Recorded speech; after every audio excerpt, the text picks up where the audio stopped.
네, 여러분 안녕하세요. 반갑습니다. 2022학년도 2학기 구주입의 중간고사 중학교 1학년 국어 영역에 대한 해설 강의를 시작하겠습니다. 저는 구주입의 구리본원에서 국어를 가르치는 최주찬 선생님입니다.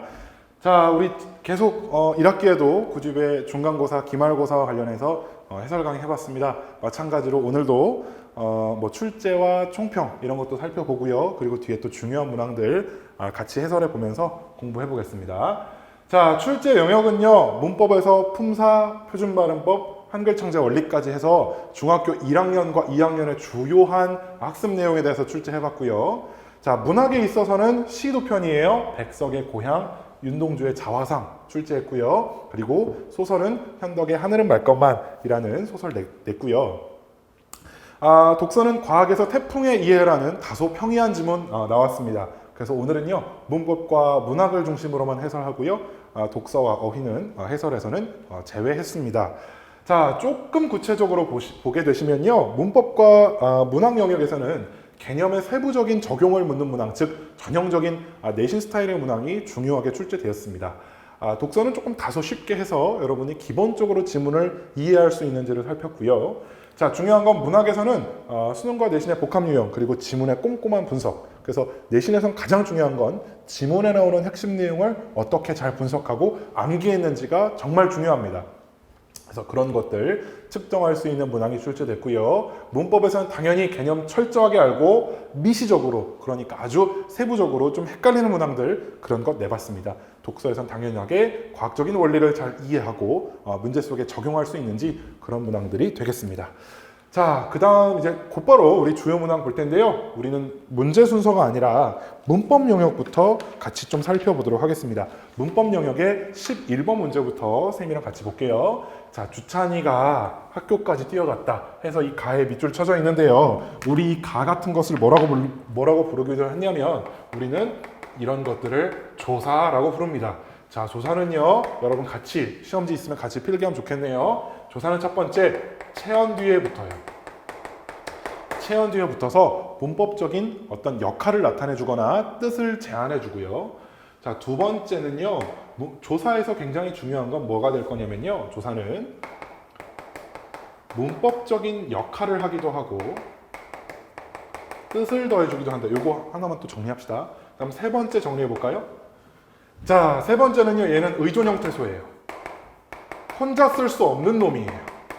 그렇지만 한국어는 조사가 굉장히 중요한 역할을 하므로 예외적으로 단어로 인정해 준다고 했습니다.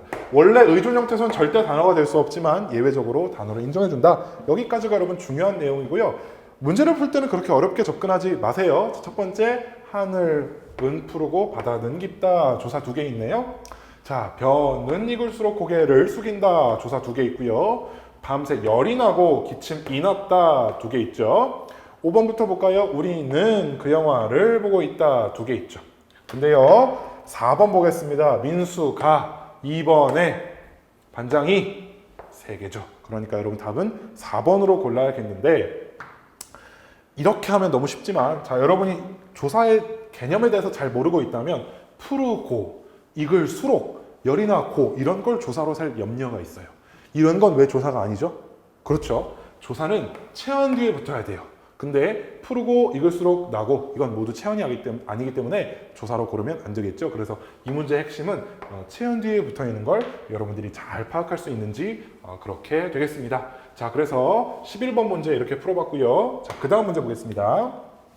그 다음 문항은 올바른 발음의 개수 세는 건데, 여기도 일단 쉬운 거부터 훅 넘어갑시다.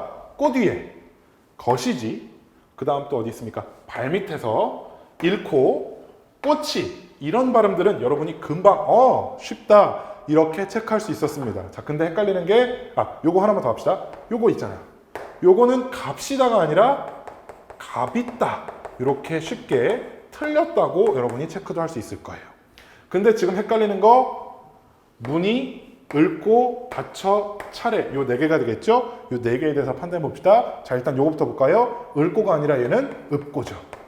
읊고. 그 다음, 자, 여기서 의가 있을 때요, 앞에 이렇게 자음이 있는 경우에는 반드시 무느이가 아니라 이로 발음해 주기로 약속했죠. 비슷한 게 뭐가 있었습니까? 희망이 있죠.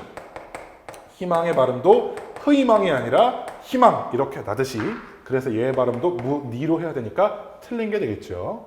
자, 그 다음으로 요거 볼까요? 다쳐 했을 때 자, 우리가 한국어의 활용형에서 처 같은 게 나오는 경우가 있다고 했습니다. 예를 들어서 지금 이거 다치어를 줄여서 다쳐 이렇게 쓴 건데요. 이런 경우에는 여로 발음하지 않고 뭐로 발음하기로 했냐면 어로 발음하기로 했죠. 그래서 이 발음은 맞아요, 틀려요? 맞는 게 되겠죠. 자, 마지막 보겠습니다. 차례에서 얘의 발음인데요. 자, 얘의 발음 규칙은 우리 두 가지 알아야겠죠. 첫 번째, 얘는 얘로 발음해도 되고 애로 발음해도 됩니다. 그래서 시개의 발음은 시개도 되고 시개도 돼요. 근데요, 예외적으로 어느 경우에 얘나 얘일 때는 반드시 얘로 발음해야 되죠. 그러니까 얘는 원칙이 아니라 예외 상황이니까 얘로 발음해 줘야 되겠죠. 그래서 13번 문제에서 여러분에게 묻고자 하는 건 여러분이 일반적인 발음 규칙, 모음의 발음 규칙, 자음의 발음 규칙에 대해서 잘 외우고 있는지를 측정하는 문제였습니다. 그래서 몇 개죠? 옳은 발음은 6개가 될 테니까 여러분 답을 잘 골라줄 수 있겠죠. 6개가 3번에 있었습니다. 자, 이제 14번 문항입니다. 자, 14번에서는요, 모음의 발음과 관련된 설명을 줬어요. 이게 좀 과장해서 말하면 수능형 문제라고 볼 수 있겠습니다.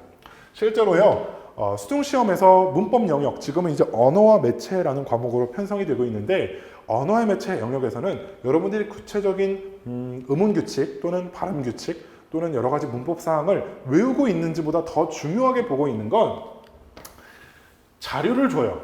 문법과 관련된 규칙 자료 또는 자료를 주고 그 속에서 분석하고 적용할 수 있는지를 묻는 문항이 훨씬 많습니다. 그래서 그걸 여러분이 중학교 어떤 수준에서 테스트 해보는 건데요. 이중모음 의의 발음에 대해서 다 줬어요. 첫소리가 자음일 경우 이로 한다. 첫 음절 이외의 의의 경우는 의도 되고 이도 된다. 조사의는 의 또는 애로 한다. 이게 여러분 사실 원래 외워야 될 거죠. 내신 시험은 절대 이거 안 줍니다. 여러분이 이 사실을 먼저 알고 있어야 되죠. 근데 여러분 이 자료를 보고 뒤에 가서 기역, 니은, 디귿에 어떤 것이 적절하게 들어갈 것인지 판단하는 문항이 되겠습니다. 그러면 여러분이 잘 판단해 보면 어디가 틀렸다고 볼 수 있어요? 일단 요거 틀렸죠? 얘 니로 해야 되고요. 그 다음에 여기도 히로 해야 되죠? 그럼 2, 3, 5 중에 봅시다. 자, 요 앞에 나온 이 할 수 없죠? 여기 의로 발음해야 되고요. 그 다음에 여기서 주의, 이건 되네? 어차피 틀렸는데 4번은. 그 다음 5번 보세요. 협의, 이거 되네? 그 다음 마지막 볼까요? 자, 마지막에서 얘랑 비교해보면 되겠죠? 아까 이 조사의는 의 또는 애로 발음한다고 했습니다. 어디요? 여기요. 의 또는 애로 발음한다. 그러니까 여기서 한번 보시면 이 의를 의 또는 애로 해야겠죠? 의 또는 애로 해야 되는데 애가 아니네? 5번 틀렸네요. 그쵸? 그러면 요거 똑같으니까 답 몇 번? 3번으로 고를 수 있겠죠. 그래서 여러분이 제시된 자료를 보고 실질적인 예시에 적용할 수 있는지 묻는 문항이었습니다. 괜찮습니까? 자, 그래서 이렇게 이게 몇 번이었죠, 여러분? 11번 문제, 14번이었네요. 14번 문제 살펴봤고요. 이제 마지막 문법에서 가장 어렵다고 볼 수 있을 18번 문제를 같이 보겠습니다. 자, 18번 문제는 발음과 관련된 문제인데요. 특히 한국어의 종성의 발음과 관련된 문제입니다. 한국어의 종성 발음은 굉장히 복잡한 조건과 그리고 규칙을 가지고 있다고 볼 수 있어요. 자, 기억부터 볼까요? 나뭇잎에서 여기 피읍에 주목하시고 피읍에 주목하시고 피읍, 그 다음 피읍에 주목해 봅시다. 자, 첫 번째 기억. 나뭇잎 할 때요. 저 피읍 발음이 뭘로 바뀌었어요? 프가 아니라 읍 이렇게 비읍으로 바뀌었죠. 오케이. 이런 걸 우리가 음절의 끝수르 규칙, 7종성법 이렇게 배웠습니다. 한국어의 종성에서는 모든 자음이 발음날 수 없고 7개밖에 발음날 수 없다. 이렇게 얘기하겠습니다. 근데요, 문제가 되는 건 니은부터예요. 자, 니은 우리 다 같이 발음해 볼까요? 뭐라고 발음났어요? 시작! 피 이렇게 발음나죠. 자, 근데 디귿이랑 비교해 볼게요. 이 바레로예요? 이 파레로예요? 그렇죠. 이 바레로로 발음이 납니다. 그러면 잘 보세요. 뒤에 모음으로 시작하는 말이 왔다. 피읍 뒤에. 여기도 모음으로 시작하는 말이 왔어요. 선생님, 이응은요? 여러분, 초성에 있는 이응은 세는 게 아닙니다. 아무것도 없는 거라 그랬죠? 자, 똑같이 모음으로 시작하는 말이 왔는데 여기의 경우는 피읍으로 발음이 났고 여기의 경우는 비읍으로 발음 났습니다. 왜 그러냐면 여기에 이는 모음으로 시작한 의미가 없는 말이죠. 형식 형태소죠. 그러니까 그대로 연음시켜도 됩니다. 근데요, 여기에 오는 아래 같은 경우에는 모음으로 시작했을지라도 의미가 있는 말이죠. 그랬을 경우에는 비읍, 즉 대표음으로 바꿔야 된다고 얘기했습니다. 대표적으로 여러분 어떤 예시를 들 수 있냐면 요거 보세요. 여러분 이거 중요한 내용입니다. 자, 얘 발음은 오시죠. 근데 얘 발음은 오쉬예요. 오쉬가 아니라 오뒤로 발음 나야 되겠죠. 오뒤. 왜냐하면 뒤에 있는 위가 의미가 있는 말이니까. 여기는 의미가 없는 말이니까 그대로 발음시켜도 되고, 여긴 의미가 있는 말이니까 대표음 디귿으로 바꾼 다음에 발음을 해야겠죠. 무슨 말인지 알겠습니까? 그래서 그걸 여러분들이 적용할 수 있는지 묻는 문항이었어요. 자, 리을 여기는 뭐 잎사귀니까 비읍으로 그대로 나겠고요. 마지막 여기 볼까요? 다시 한번 보세요. 뒤에 을이 왔죠. 을은 의미가 있어요, 없어요? 없죠. 모음으로 시작했죠. 그러니까 그대로 넘겨서 발음이 잎을 이렇게 발음이 나겠죠. 그래서 여러분 지금 이 문항은요, 여러분이 기억과 미음의 발음 양상을 문법적인 언어로 설명할 수 있는지가 굉장히 중요한 문항입니다.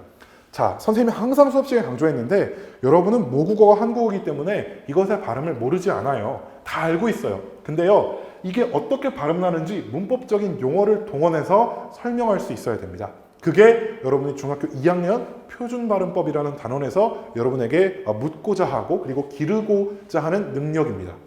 자, 그럼 보겠습니다. 1번, 기억은 이어지는 말이 없으므로 받침소리를 피읍이 아니라 비읍으로 발음해야겠죠. 2번, 니은은 모음으로 시작하는 실질적인 의미가 있는 말? 아니야, 땡. 3번, 디귿은 모음으로 시작하는 실질적인 의미가 없는 말? 없는 말이에요? 아니었죠. 4번, 리을은 자음으로 시작한 말이 이어져요? 일단 그건 맞아. 사귀. 맞는데 피읍으로 해요? 아니죠? 비읍으로 해야겠죠. 마지막 5번, 미음은 모음으로 시작하는 형식 형태소. 이게 뭔데? 을이죠, 을. 모음으로 시작하고 의미가 없는 말, 모음으로 시작하는 형식 형태소. 그러니까 받침소리를 피읍으로 그대로 발음시켜서 여기 피읍이 살아있었죠. 무슨 얘기인지 알겠습니까? 이게 여러분이 문법 영역에서 가장 핵심적으로 풀어야 할 문항입니다. 특히 중학교 2학년 표준발음법에서 표준발음법 영역인데 여러분이 이걸 보고 그냥 발음이 어떻게 난다? 이게 아닙니다. 이 발음이 나는 양상을 문법적인 용어를 동원해서 설명할 수 있어야 된다고 했습니다. 됐죠? 그래서 여러분 18번 문제 이렇게 풀어봤습니다. 자, 여기까지가 문법이었고요. 이제 뒤로 넘어가서 문학 파트의 문제를 풀 텐데요. 문학 파트에선 문제를 풀기 전에 여러분한테 먼저 좀 설명하고 싶은 게 간단하게 있습니다. 자, 이게 중학교 국어 문학 영역의 성취 기준이고요. 이건 여러분 교육과정 책 속에 들어가 있는 내용입니다. 중학교에서는 1번부터 10번까지의 성취 기준을 제시했는데 선생님이 이걸 굳이 왜 보여줬냐면 특히 문학을 공부할 때 여러분들이 선생님 문학은 어디서부터 어디까지 공부해야 될지 또는 어떤 작품을 봐야 될지 또는 그 뭐 세상에 있는 모든 작품을 다 봐야 되나요? 이런 여러분이 고충 또는 고민이 있어요. 아닙니다. 정해져 있어요. 그 정해져 있는 게 이만큼입니다. 1번부터 10번까지. 분명히 교육과정에서는 여러분이 알아야 될 내용을 한정시켜 놨어요. 문학은 특히 해석이 다양하고 다루고 있는 내용이 좀 방대하기 때문에 여러분이 감을 잘 못 잡지만 교육과정에서는 뭐 예를 들어서 비유와 상징을 잘 이해해야 합니다. 또 보는 이나 말하는 이, 즉 화자나 서술자에 대해서 완벽하게 이해해야 합니다. 또 사회문화적 배경 반드시 알아야 됩니다. 그리고 문학 작품의 재구성 중요합니다. 그리고 성찰하는 태도 중요합니다. 이렇게 쭉 제시를 해줬어요. 즉 이게 여러분 시험지에 나온 리스트란 얘기예요. 왜냐하면 자, 이게 이제 여러분의 학교 시험 문제가 출제되는 어떤 그 근본부터 따져본 건데 첫 번째, 국가에서는 교육부에서는 교육과정을 만들죠. 여러분한테 적용받는 2015 개정 교육과정이죠. 교육과정을 만들어요. 그럼 그 교육과정의 가이드라인을 바탕으로 교과서를 만들죠. 교과서가 그냥 뚝딱 만들어지는 게 아닙니다. 정해진 내용, 정해진 학습 목표를 반드시 여러분 구현할 수 있는 교과서가 돼야 되고 그리고 그 교과서에는 반드시 뭐가 있어요? 학습 활동이 있죠. 이게 제일 중요해요. 모든 뭐 시, 소설, 뭐 읽기 자료 뒤에는 학습 활동이 있어요. 그래서 그 글을 읽고 여러분들이 뭐 서술형으로 쭉 푸는 그런 란이 있는데 그 학습 활동이 아까 앞에서 이야기한 이 성취 기준을 반영한 겁니다. 무슨 얘기인지 알겠죠? 그래서 그 학습 활동을 바탕으로 시험 문제가 나오죠. 즉 중요한 건 뭐다? 학습활동이다. 교과서다. 왜? 이게 단순히 그냥 선생님 중요하다고 해서 아니라 이 학습활동이야말로 성취 기준을 반영하고 있기 때문이죠. 그리고 나중에 고등학교 수능시험도 똑같아요. 마찬가지로 교과서의 성취 기준과 학습활동이 직접 출제 범위입니다.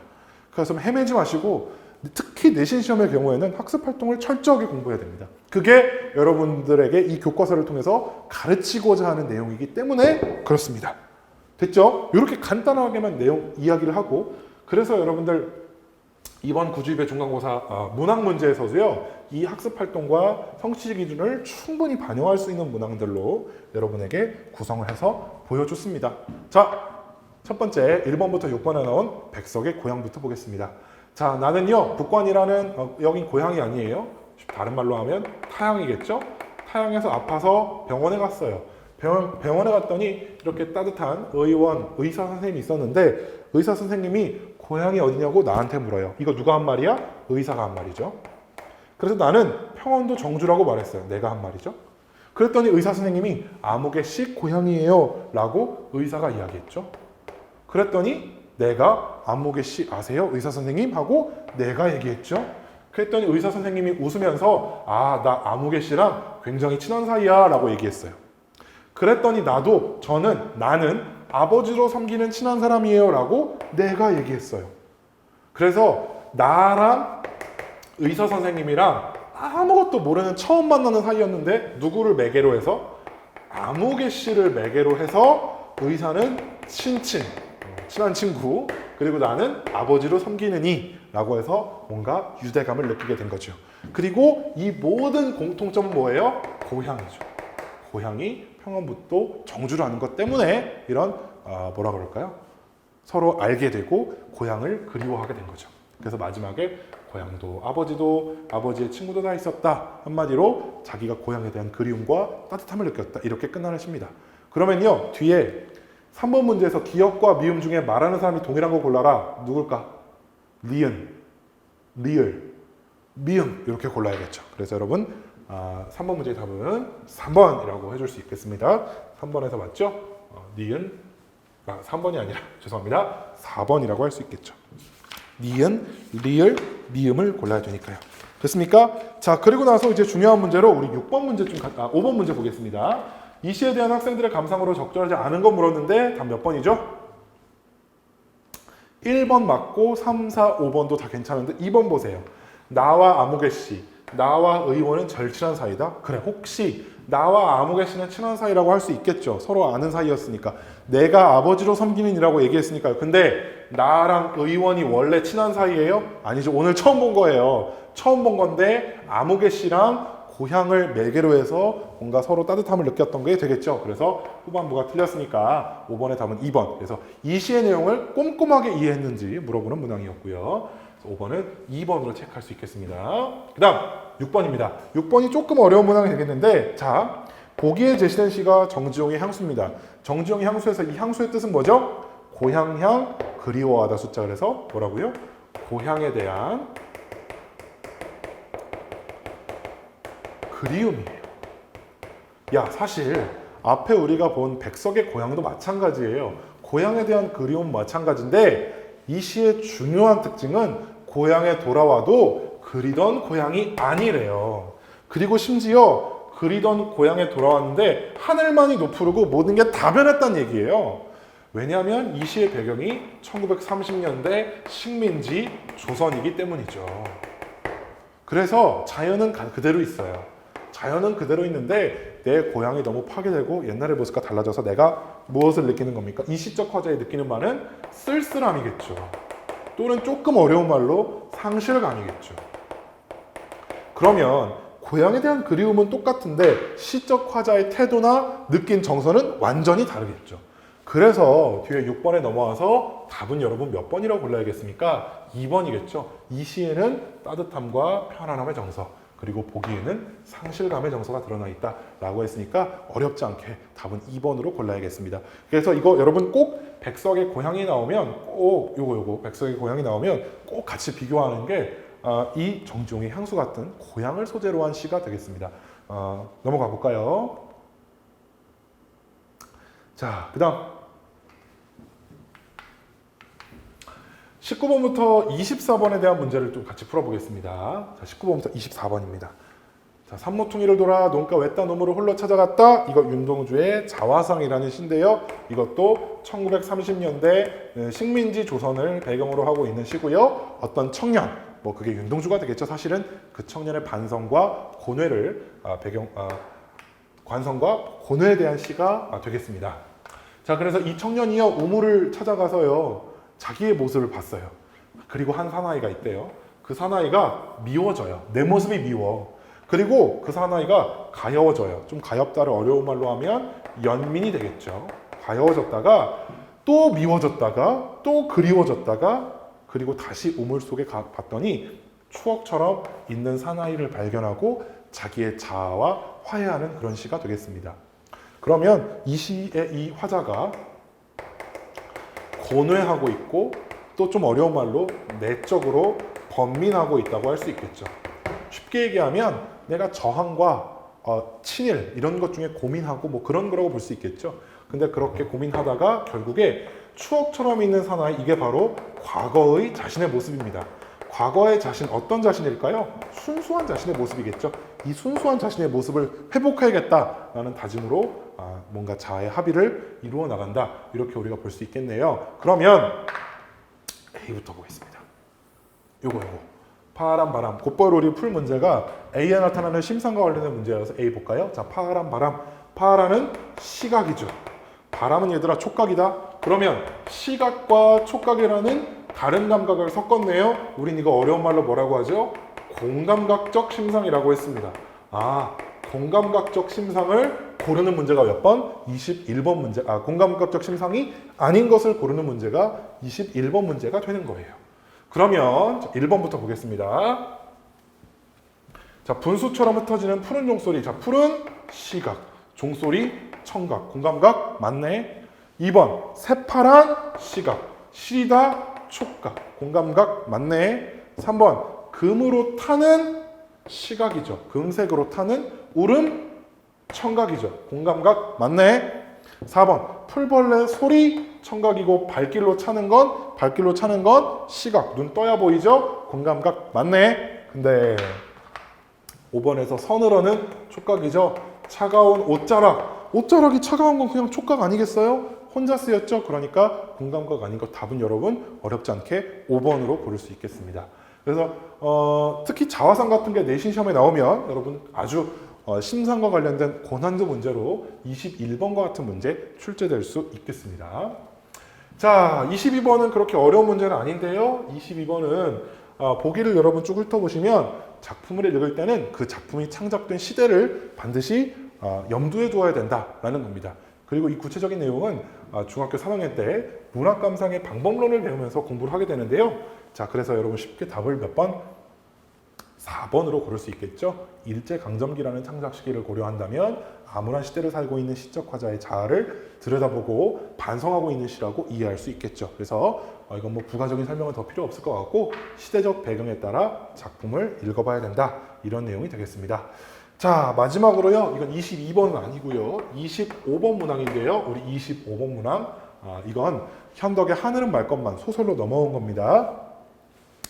자, 현덕의 하늘은 말 것만이라는 이 소설의 서술 방식에 대한 설명으로 가장 올바른 것을 골라봅시다.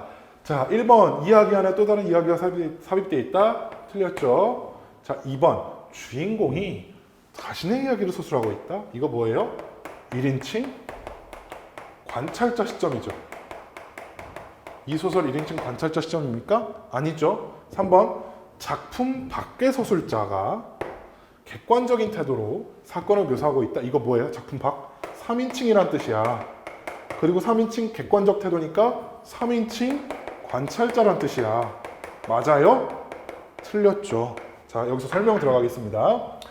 시점에는 서술자가 중요해요. 서술자가 나냐, 나가 아니냐가 중요해요. 소설 속에 나가 있어요. 그럼 무조건 몇 인칭? 1인칭이에요.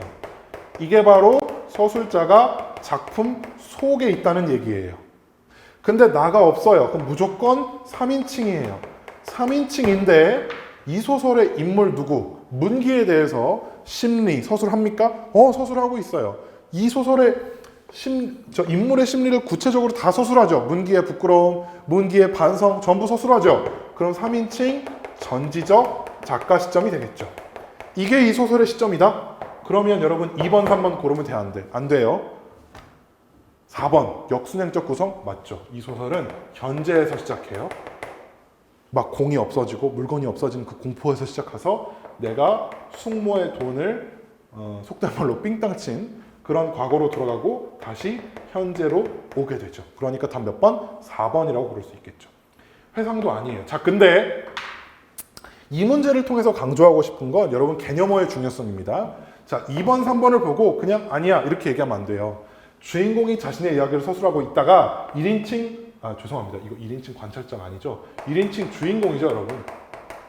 1인칭 주인공 시점이다라는 개념으로 번역이 돼야 돼요. 그 다음 작품 밖의 서술자가 객관적인 태도가 3인칭 관찰자라는 개념으로 번역이 돼야 된다고요. 여러분 그냥 2번, 3번이 틀린 것 같아가 아니라 엄밀하게 2번, 3번을 보고 이건 이 개념이야. 그래서 틀려 라고 설명할 수 있어야 됩니다. 이게 문제를 정확하게 푼다는 것의 의미입니다. 절대 문학이라고 해서 답이 애매하고 절대 아닙니다. 2번, 3번 같은 선택지를 보고서 여러분들 개념으로 정확하게 번역하고 이게 작품의 특징과 일치하지 않으므로 틀렸다. 이렇게 여러분은 설명할 수 있어야 됩니다. 자, 그 다음 27번 인물과 서술자에 대한 설명으로 보기에서 옳은 것 고르라고 했는데 마찬가지로 기억, 지은이가 서술자 아니죠, 여러분.